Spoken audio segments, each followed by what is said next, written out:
the National League MVP, because this one gets trickier for some of the reasons we were just saying. The front runners right now, Tatis, Turner, Muncy, and Freddie Freeman is what we have here. Shout out to Erica who helped us prep for this episode. Wheeler. DeGrom and Wheeler. DeGrom's kind of with Tatis. I very much don't like pitchers winning MVP. I wish that they have the Cy Young. I understand at times like the MVPs, but if a pitcher is eligible for the MVP, no one looks at Silver Slugger the way they look at Cy Young. So, well, I think there's a Hank Aaron Award, Jim. I know, but no one looks at that either. That's the point. Is there is a Hank Aaron Award for best overall offensive performance, but it's not this. It's not held in the same regard. I mean, at least yet. Even Silver Slugger doesn't take into defense into effect. So the MVP. I mean, I understand when pitchers have special seasons that they can be up there, but I don't. They're not in the conversation for me unless they like really force it. And those pitchers haven't really forced it. So I like defense. I like base running. I like hitting. I like that as the MVP because you do that every day. So it's Tatis, but he's out. Might be coming back as an outfielder. Trey Turner. That's a trade situation, which, you've seen happen, but is a little weird. Max Muncy. This is a mess. Yeah, no idea. This is going to be interesting. Absolute mess. We talked about this a little bit, me and C. Rosie, and the only one, I mean, if Tatis comes back and finishes the season off and he's healthy, he's going to win the NL MVP. The only one, the one that's closest to him in my mind is a Max Muncy. Just because what he's been able to bring to that team. If you look at his stats overall, they're great, his offensive stats, but he's able to play defense and move around positions. He's kind of been doing it all year as well.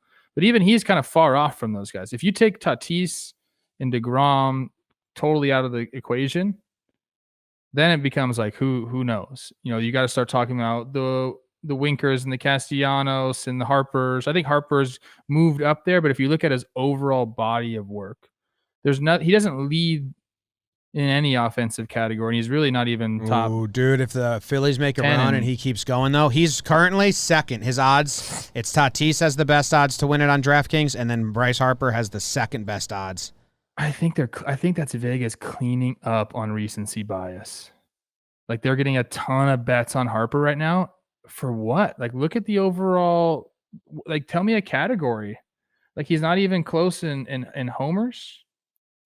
And runs batted in, he's not there. I think they're cleaning up on the idea that Tatis doesn't come back and return to form, and Harper finishes strong. The other Vegas side of this, I think if voting happened today, I think Wheeler would get more MVP votes than Harper.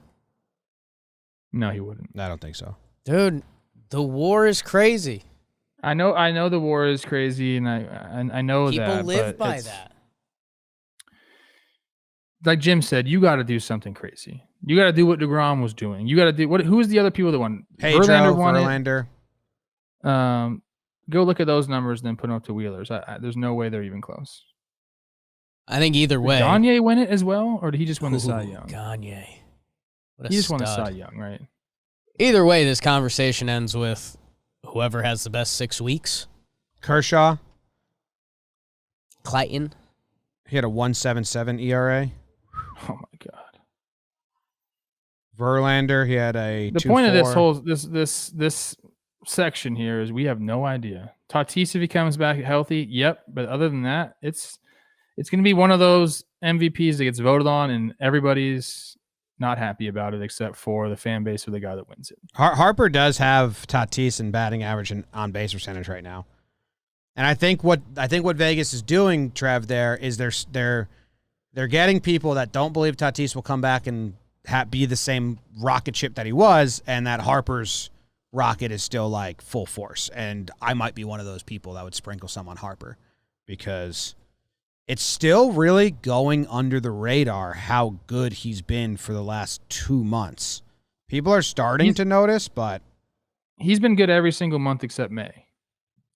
Yeah, but he had a really bad May. Since June 12th, his last 48 games, he's got a crazy numbers: 340 batting average, 430 on base percentage, 660 slugging.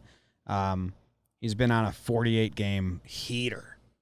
And the home runs are, like, good. They're helping win. The Phillies start going into, like, lock up that division. I don't know. I guess I've talked myself into Harper, but things will change. Yeah, I don't know. I'm looking at Kershaw's MVP year. It was the Stanton, or no, not even. Stanton had 37 homers. Kershaw finished with an 8.2 WAR that year. In 2014? His MVP winning year, yep. This has it as 7.7. So if you click over to the NL MVP voting, it shows it's 8.2. It was Stanton with 6.5. It was McCutchen with 6.4. Jonathan LaCroix with 6.4. So crazy. If everyone lands in that spot, and Zach Wheeler, his WAR right now I think is 6.1.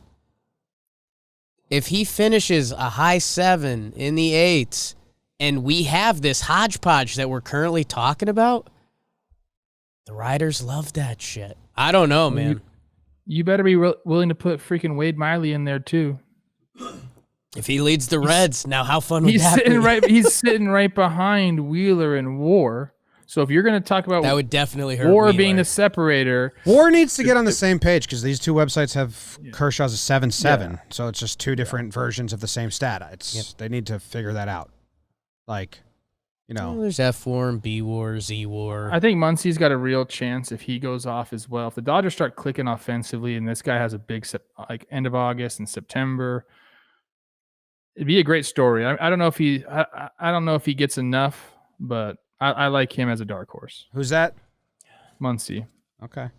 I don't know if he's sexy enough for it. We didn't really say his name. They'd have to win the division. Freddie Freeman's been going off too. Yeah. Defending MVP. People like stories. I go Tatis. I think Tatis will still. Ooh. If Tatis comes back and plays like how he was playing, it's Tatis. He's going to play. Like, they're not doing the surgery. He's going to come play. You just got to keep that fucking shoulder in the socket. In there.